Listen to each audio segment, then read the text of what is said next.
Yeah, Vivian, I'm really happy that we meet so often because it's always a pleasure. So, I'm an artist from Austria. I was born in Salzburg and now living in Vienna. It's a beautiful city, so for living quality, and but I'm traveling a lot, so that's why we're meeting at so many fairs, because I'm showing really all over the world. I want to take traditional painting one step further, so from the second dimension to the third. But I still want to stay a painter, not a sculptor. So in that sense, I'm painting, for instance, on curved surfaces like spheres or curved panels, and it should be that the painting gets alive, because when you paint on a curved surfaces and you move around the piece, that's looking now something of a sculpture, you get a lot of different views, and all that brings the painting alive, because it's not still one eye view like a flat painting that looks all the same when you betray it from different position. But these pieces on curved surfaces are still two-dimensional, but expanding to the third dimension, and then offers a lot of different views, and that's the stunning point. So it should be vivid, it come to life, and the point is, the funny thing is, for instance, look over to that sphere at the ground, okay? So when you walk around with the video camera, you can experience that a little bit, what I said, so that you get different views from it. Because of all those distortions, for instance, when you look it from one side, then the eye is distorted because the other side comes up. But the funny thing is, so I have to give you the microphone, and I will do something, because if you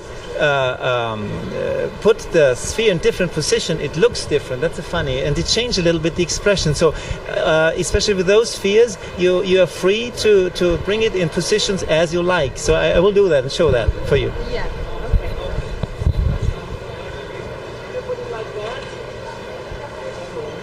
Like this, this is the sexy look. This is the sexy look.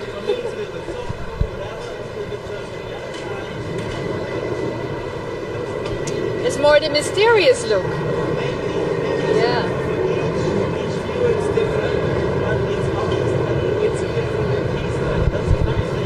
So those, I think, art lovers get different, sort of a different experience, because they can change more or less a little bit the art, but they can work with it. So if they feel in the mood, oh, let's do the sexy look, they turn to the left side or whatever. So that's a good thing.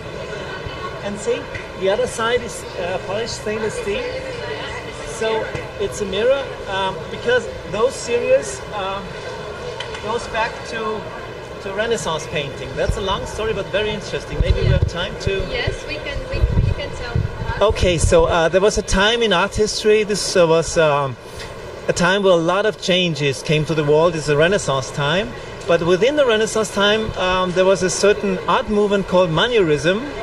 So in that art period, the artists wanted to bring something never seen, something really astonishing, not this aim to make everything beautiful, but to make it strange and unseen. And there was an artist, Parmigianino was his name, from Italy. He made a self-portrait in a curved mirror. At that time they had shaving mirrors, not flat, because they couldn't produce flat glass at that time. So this was one section of a blown glass, then gilded, so it was a distortion mirror then in the end. So, and this distortion mirror, of course, offers distortion images. And he made a self-portrait, a half figure portrait with his arm very near to the mirror, so it was very, very distorted. The hand was 3 times bigger than the head, whatever, very distorted. And his face was more or less in the middle of the mirror. That's why it wasn't that distorted. But the background with the ceiling, the bars of the wooden ceiling were distorted. So, and this piece played a little bit with that, with the idea that painting is a mirror, mirrors the world. And is it now a painted mirror, or is it the mirror itself? So it is a very witty, intellectual thing as well. But first of all, it made a big impact because it was never seen. Such distortions never seen. Okay, and this. Perception, right? Yeah, it's all about perception. Yeah.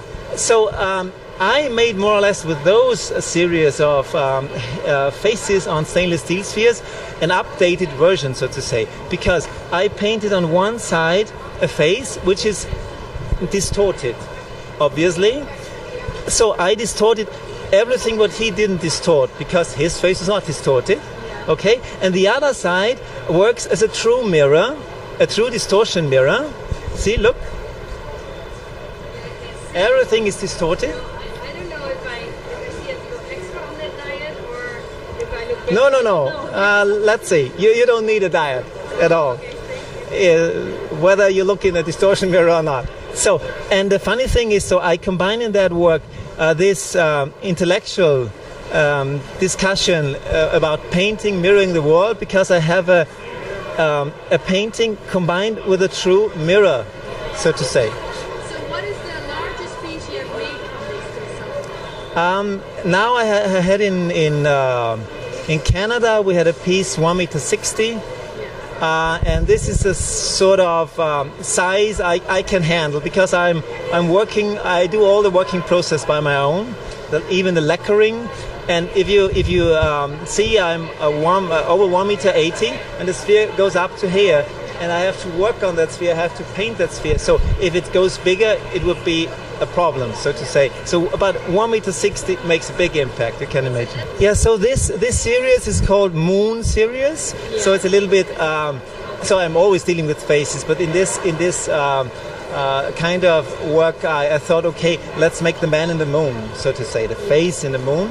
That's why I call it moon, but it's more about planets. So because you have those half spheres mounted a little bit away from the wall with this programmed LED behind, so that they seem to be flying, whatever, in the atmosphere, the space, and you could imagine maybe they are not only a half sphere but a full one. So, and then I added that light not only to make a nice effect, but coming from the idea of those planets or whatever in the atmosphere having all those eruptions and aureoles. I don't know the English word, maybe like that. So, and every light is programmed according to what it should offer you from the feeling. So, and the funny thing is, according to light, the expression changes a little bit. Those two pieces actually belong to each other, because you have at the left side the night, the dark one is the night, and the right side the day. So it's totally the same face. That's a funny thing. Yeah. But it looks totally different in the dark version and the light version. And the light is programmed according to the day is starting from cool white to warm white to warm orange. So that's. And last question, so what is the material you paint? Mainly I'm painting on stainless steel, or this is aluminum, for instance. So I started with paintings, with flat paintings on aluminum, because I switched from canvas to aluminum to have this coolness, whatever, because I have a very, very sensitive and vivid approach. And so the faces looked very animated from the painting itself. And then I wanted to cool it down. So the funny thing is, if you work on a very, very hard material and cool material, the painting process is different and starts to influences what you are painting. So, and I'm very happy that I found this cool materials, because it offers me a lot of chances to explore new things.